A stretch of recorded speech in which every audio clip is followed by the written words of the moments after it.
Hi guys, मेरे साथ शिवनाथ है जो हिस्ट्री डिपार्टमेंट का है। शिवनाथ, आप बताना थोड़ा आपके बारे में, कहाँ से हो और अभी आप यहाँ पर मतलब कंप्लीट हो गया, थोड़ा बताना आपके बारे में।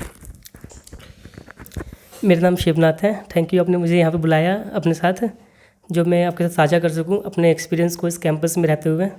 तो मैं बिहार से हूँ और मैंने अपना जो एजुकेशन रहा, स्कूलिंग और कॉलेज लाइफ हिमाचल से किया हुआ है। और CUT मैंने 2022 में दिया था हिस्ट्री में MA के लिए। तो मेरा एडमिशन यूनिवर्सिटी ऑफ हैदराबाद में हो गया था और अब मैं पास आउट हो गया हूँ 2024 में। तुम्हारा CUT मार्क कितना था? मेरा CUT मार्क्स 226 नंबर था, OBC कैटेगरी से। ओके।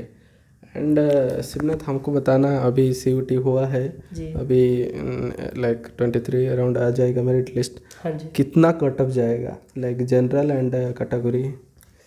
इस बार मेरे दो दोस्तों ने CUT दिया था, तो मैं उसके एक्सपीरियंस के आधार पर आपको बताता हूँ कि मेरे दोस्तों ने जिस बार CUT दिया था, पहले तो थोड़ा एग्जाम पैटर्न में चेंज हुआ था। और जो पार्ट A सेक्शन था पहले जनरल स्टडीज़ में, जिसमें मैथ, रीजनिंग, GK, इंग्लिश वगैरह आता था, उसको हटा दिया गया और अब पूरा सब्जेक्ट के ऊपर ही मतलब फोकस किया गया। जो आपका सब्जेक्ट है 75 क्वेश्चन होगा इसमें, तो उसके ऊपर किया गया। तो मेरे दो दोस्तों ने एग्ज़ाम दिया था, तो उनका मतलब नंबर इतने अच्छे नहीं आ पाए, क्योंकि एग्ज़ाम का जो लेवल इस बार जो रहा था, हाँ, हिस्ट्री में इस बार जो क्वेश्चंस आए थे काफ़ी डीप आए थे, और जो मतलब नेट के जो क्वेश्चन आते हैं उससे मिलता जुलता क्वेश्चन आया था। तो इस बार का कट ऑफ इस हैदराबाद यूनिवर्सिटी में एटलीस्ट आप लोवेस्ट कट ऑफ ले लीजिए किसी भी कैटेगरी के थ्रू, तो 130 तक जाएगा। ओके।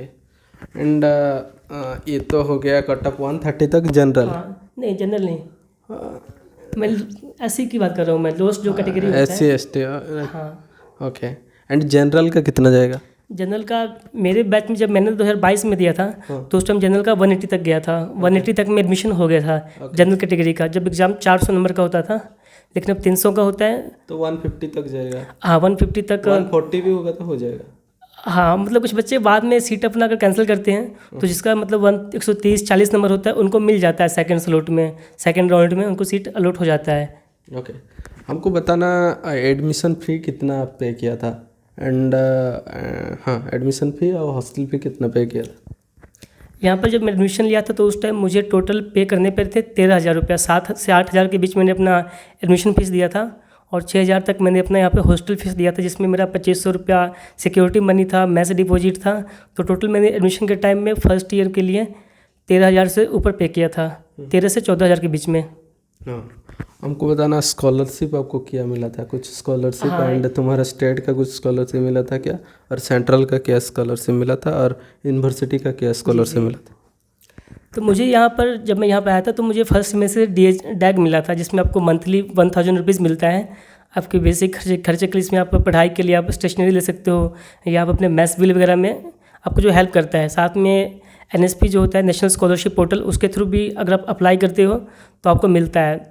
तो मुझे तो बेसिकली इस कैंपस में सिर्फ डैग ही मिला था, 1000 रुपीज़ मंथली, जो आपको हर मंथ नहीं मिलता है, आपको 3 मंथ में एक बार? हाँ, 4 मंथ में आपको चारों मंथ का पैसा आपको एक बार मिल जाता है। बाकी मुझे कोई और स्कॉलरशिप तो नहीं मिला था, मुझे सिर्फ DH मिला था। बाकी मेरे 2-3 दोस्त और थे जिनको NSP के थ्रू स्कॉलरशिप मिला था। हाँ शिवनाथ, हमको बताना, आपका नेट क्लियर हुआ है? हाँ जी, हाँ जी। एंड हमारा यूनिवर्सिटी में आप ज्वाइन होने के बाद लाइक पढ़ाई जो पहले ग्रेजुएशन में कैसे कर रहा था, यहाँ पर कितना मतलब टीचर ज़्यादा हेल्प किया कि नहीं किया, मतलब टीचर कैसे पढ़ाई मतलब होता है, क्लास के बारे में थोड़ा बता दीजिए। इसके बाद आप बताना आप नेट के लिए क्या प्रिपरेशन किया था। क्लास क्या 75% होता है क्या? हाँ, क्लास में आपको 75% अटेंडेंस लाना आपके लिए कंपलसरी है। अब मैं आपको बात करता हूँ कि इस कैंपस में मेरा एक्सपीरियंस कैसा रहा ओवरऑल। मैंने अपना बैचलर्स हिमाचल से किया हुआ है, हिमाचल प्रदेश यूनिवर्सिटी से। तो वहाँ का पढ़ाई टोटली अलग था, और यहाँ जब मैं आया था तो यहाँ का पढ़ाई में ज़मीन आसमान का अंतर था। यहाँ का पढ़ाई हो गया, यहाँ का प्रोफेसर है, यहाँ पर जो लैंग्वेज, इंग्लिश लैंग्वेज में हम अपना कोर्स पढ़ाई करते हैं, तो यहाँ का लैंग्वेज भी आपके लिए अलग रहेगा, और साथ में आपके ऊपर वर्कलोड ज़्यादा रहेगा, क्योंकि जो बेसिकली जो यूनिवर्सिटी है ये एक रिसर्च के लिए यूनिवर्सिटी बना हुआ है।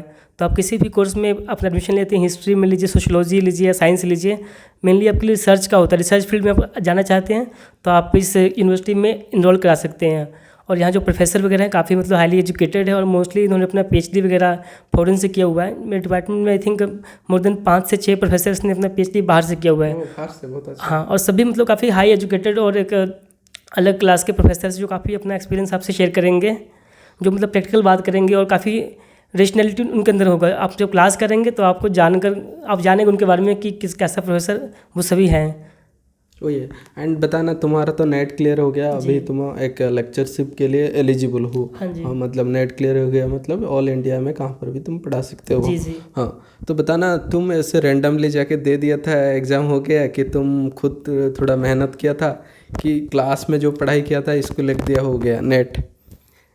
मैंने नेट 2023 में दिसंबर में जब दिया था, दिसंबर 2023 में, तो मैंने एग्ज़ाम देने से पहले काफ़ी मेहनत किया था। मैं लाइब्रेरी में बैठ के दिन में एटलीस्ट 6 से 8 घंटे के बीच पढ़ता था, और मोस्टली मैं मॉक टेस्ट लगाता था। तो मैंने इसके लिए खूब सारा मेहनत किया था। एटलीस्ट मैं दिन में हिस्ट्री पेपर 2 से एटलीस्ट 2 से 3 मॉक टेस्ट लगाता था मैं, और साथ में ही पेपर 1 का भी मैं तैयारी करता था।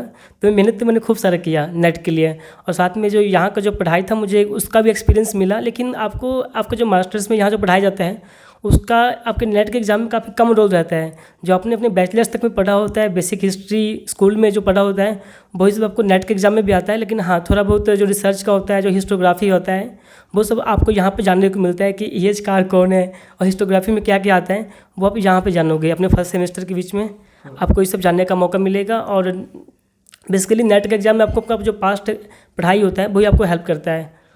जी।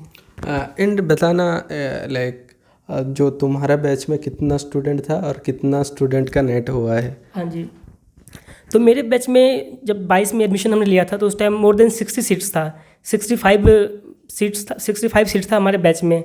हाँ, और एक बात मैं और बताऊंगा कि इस साल से जो एडमिशन होगा यहाँ पर 2024 से, इस बार सुनने में ऐसा आया है कि हमारे डिपार्टमेंट जो स्कूल है, firstly school of social science, उसमें 20 सीटें कम कर दिया गया है।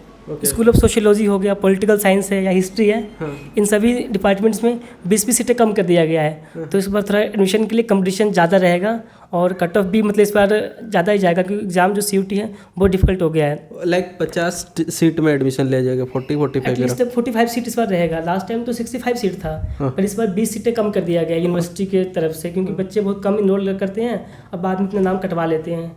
ओके, बताना, तुम्हारा बैच में कितना लोग का नेट हुआ था? जी, तो मेरे बैच में फर्स्ट सेमेस्टर में 5 से 6 बच्चों को नेट हुआ था, किसी का JRF नहीं हुआ था। लेकिन जिन बच्चों ने नेट क्वालिफाई किया था वो सभी पढ़ने में काफ़ी अच्छे थे।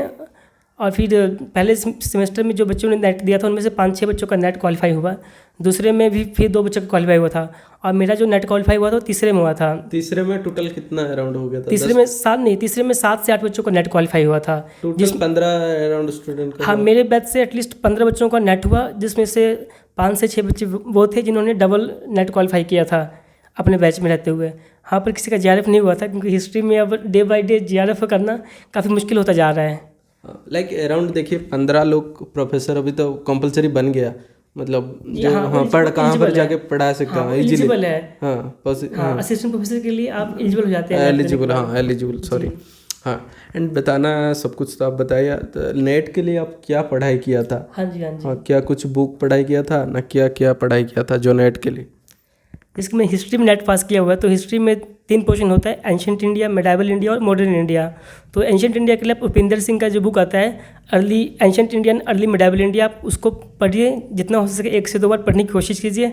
साथ में आप मेडाइवल इंडिया के लिए सतीश चंद्रा को पढ़ सकते हैं, क्योंकि मैंने सिर्फ सतीश चंद्रा को 2 बार पढ़ा था। और साथ में मॉडर्न इंडिया में मैंने मोस्टली स्पेक्ट्रम पढ़ा था, राजीव अहीर का, और साथ में मैंने प्लासी टू पार्टीशन बुक आता है शेखर बंदोपाध्याय का, ये काफ़ी रिसर्च और एनालिटिकल बुक है। तो मैंने 2 से 3 बार पढ़ा था मैंने।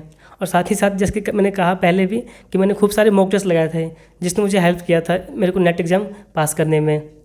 ओके, सब कुछ तो बता दिया। एंड बताओ, हमारा हॉस्टल का, आप तो बिहार से हो, यहाँ पर फूड कैसा लगता है? फूड खाना के लिए कुछ प्रॉब्लम होता है क्या? स्टार्टिंग में आया था तो यहाँ का जो सांभर वगैरह होता है या रसम होता है, तेलुगु जो खाना खाते हैं, तो 5-6 दिन खाने में मुझे अच्छा लगा। नया आया था मैं, कि मैं हिमाचल में रहा था वहीं पे, तो वहाँ का खाना अलग होता है और यहाँ का खाना टोटली अलग होता है। तो मुझे 5-6 दिन खाना खाने में अच्छा लगा था। उसके बाद रोज़ यही खाना था, तो फिर बीच बीच में मतलब मन भर गया था। मतलब रोज़ चावल यहाँ पे लोग ज़्यादा खाते हैं और आपको रोटी कम मिलता है, मैस में आपको रोटी कम ही मिलेगा। तो आप यहाँ पे जब आओगे तो आप रोटी का शिकायत करोगे कि हमें रोटी नहीं मिल रहा है। तो यहाँ पर खाना का दिक्कत आपको होगा, लेकिन आपको एडजस्ट करना पड़ेगा। आपको चावल खाकर ही मतलब कि गुजारा करना पड़ेगा, और रोटी आपको सिर्फ रात में ही मतलब रोटी मिलेगा, जिसमें आप भरपेट रोटी खा सकते हो। हाँ, खाने में आपको थोड़ा बहुत दिक्कत होगा, तो आप बाहर से भी खाना मतलब कि एडजस्ट कर सकते हो। ओके, कैंपस लाइफ कैसा लगता है, लाइक एनवायरनमेंट वाइज कैसा लगता है? आपको इस कैंपस में आने के बाद एक अलग ही एक्सपीरियंस होगा। और ये कैंपस टोटली ग्रीनरी से भरा हुआ है। 2300 से ऊपर 2300 एकड़ इस कैंपस का एरिया है।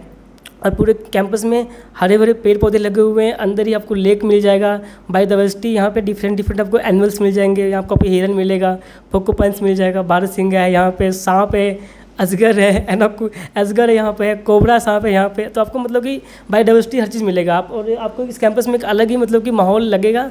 आपको लगेगा नहीं कि आप हैदराबाद सिटी में रहते हो। इस कैंपस को एक लाइफ जो है, यहाँ के जो बच्चे हैं, तो मतलब अलग ही दुनिया में आप आ जाओगे। आपको लगेगा नहीं कि यार मैं हैदराबाद सिटी में रह रहा हूँ। इसके अंदर इतना हरियाली है कैंपस के अंदर। और यहाँ के जो बच्चे मतलब आपको जो मिलेंगे पूरे भारत को रिप्रेजेंट करते हैं। तो आपको इस कैंपस में आकर एक अलग ही फील आएगा और आपको बहुत मज़ा आएगा यहाँ पे पढ़ने का। और साथ में यहाँ के बच्चों के साथ रहकर घूमने फिरने का, नए नए चीज़ों को सीखने का, ट्रैकिंग करने का। यहाँ पर काफ़ी कुछ है यहाँ पे मतलब देखने के लिए, घूमने के लिए। तो ये मुझे नहीं लगता कि ऐसा इन्वायरमेंट, क्योंकि ये नेचुरल एरिया है पूरा। जो यहाँ पे जो फॉरेस्ट है, जो ट्रीज़ है, ये सभी कुछ नेचुरल है। यहाँ पे कुछ भी मतलब कि अपने से लगाया नहीं गया, जबकि बाकी कैंपस में अपने से लगाया जाता है। लेकिन ये सब कुछ नेचुरल है, तो आपको अलग ही मज़ा आएगा। तो यहाँ का इन्वायरमेंट बहुत सुंदर है। ओके, हमको बताना तुम्हारा जो मंथली एक्सपेंसेस कितना होता है? जी, लाइक फूड एंड आउटसाइड कितना मतलब मंथली हो जाता है? तो यहाँ पे मंथली एक्सपेंडिचर आपके हाथ में है। आपका एक मैस, जो आपका मैस का बेसिक आएगा, वो एटलीस्ट आपको 2500 से 3000 रुपये आ जाएगा। अगर आप ज़्यादा अच्छा खाना चाहते हो मैस में, तो आपको 3000 रुपया लेकर चलना है। और साथ में आप अपने जेब खर्चे के लिए, अगर आपको जैसा आपका लिविंग स्टैंडर्ड है उसके अकॉर्डिंग कह रहा हूँ, मेरा यहाँ पर 5000 से नीचे मेरा खर्च निकल जाता था महीने में। 4 से 5000 रुपये मेरे लिए यहाँ पर काफ़ी था। मतलब हाँ, कम पैसा में अफोर्डेबल हो हाँ, यहाँ पे आप 3 से 4000 रुपये में भी मज़े से रह सकते हो। कैंपस में आपको फूड मिल जाएगा 3 टाइम के लिए। और साथ में आप, मैं कहता हूँ कि आपको, क्योंकि 1000 रुपये आपको डैग भी मिलेगा वो यहाँ पर यूनिवर्सिटी से। तो आप 4, हाँ, तो आपका 4 से 5000 रुपये में अच्छा बजट बन जाएगा। और 4 से 5 में आप अच्छा यहाँ पर लाइफ स्टैंडर्ड अपना मेंटेन कर सकते हो 2 साल यहाँ पर। ओके, एंड लास्ट में आप बताना चाहिएगा, मतलब आप CUET में भी बहुत अच्छा मार्क लिया था। जो लोग CUET के थ्रू एडमिशन लेगा 2025 के लिए, वो क्या पढ़ाई करेगा? जो CUET में आप अच्छा मार्क लिया था अराउंड 226, तो क्या क्या पढ़ाई किया था उस टाइम में CUET?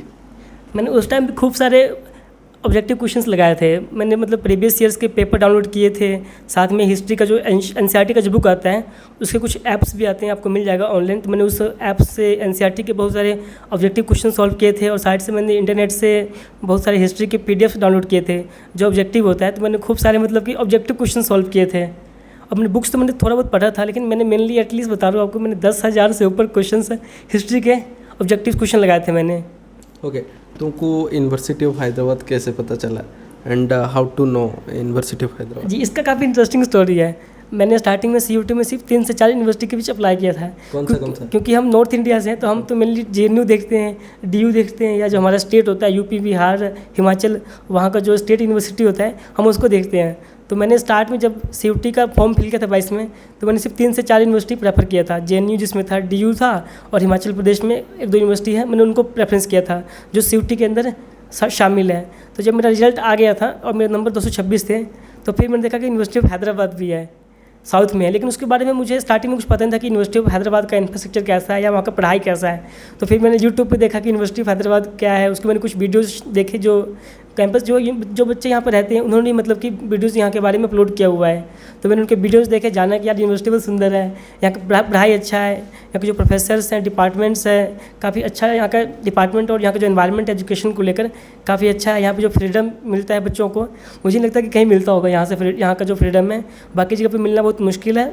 तो फिर मैंने जाना कि यार यूनिवर्सिटी ऑफ हैदराबाद भी है। तो अभी CUET के थ्रू NTA ने दोबारा ऑप्शन दिया कि आप और भी यूनिवर्सिटीज़ को अपने प्रेफरेंस में ऐड कर सकते हो। तो मैंने इस यूनिवर्सिटी को दोबारा ऐड किया था। तो मेरे को अगर उस टाइम मौका नहीं मिलता ऐड करने का NTA के थ्रू, तो शायद मैं यहाँ पर नहीं आ पाता। और मैं अपने लाइफ का 2 साल जो मैंने एक्सपीरियंस यहाँ पे लिया, पढ़ाई से लेकर मस्ती करने तक का, शायद वो मुझे नहीं मिल पाता। तो मैंने दोबारा मुझे मौका दिया, तो मैंने यहाँ के लिए भी ऑप्शन टिक किया अपने एप्लीकेशन में। तो फाइनली मैं यहाँ पहुँच गया। ओके, और कहाँ पर आपका हुआ था? मेरे 226 नंबर थे। तो मैंने पहला तो टिक किया था central university of south Bihar, वहाँ भी MA हिस्ट्री है वहाँ पर। तो मैंने जाने वाला था। हाँ, तो वहाँ मेरा हो गया था, वहाँ मैंने एडमिशन भी ले लिया।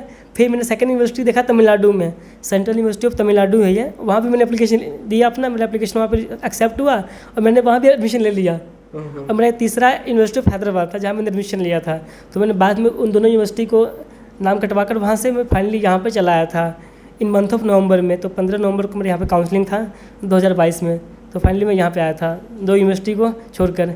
Okay, thank you so much आप सब कुछ बोलने के लिए। आपका कुछ इंस्टाग्राम है क्या? हाँ, इंस्टाग्राम में यूज़ करता हूँ लेकिन बहुत कम यूज़ करता हूँ। ओके, कुछ भी डाउट है मेरे को पूछ सकते हो। मेरा Instagram ID the Sujeet Kumar Giri, LinkedIn Sujeet Kumar Giri पूछ सकते हो। मैं पूछ के बोल दूंगा हिस्ट्री डिपार्टमेंट के बारे में कुछ भी आइडिया कुछ भी है तो मैं पूछ के बोल दूंगा। ओके, चलो बाय। हाँ, थैंक यू।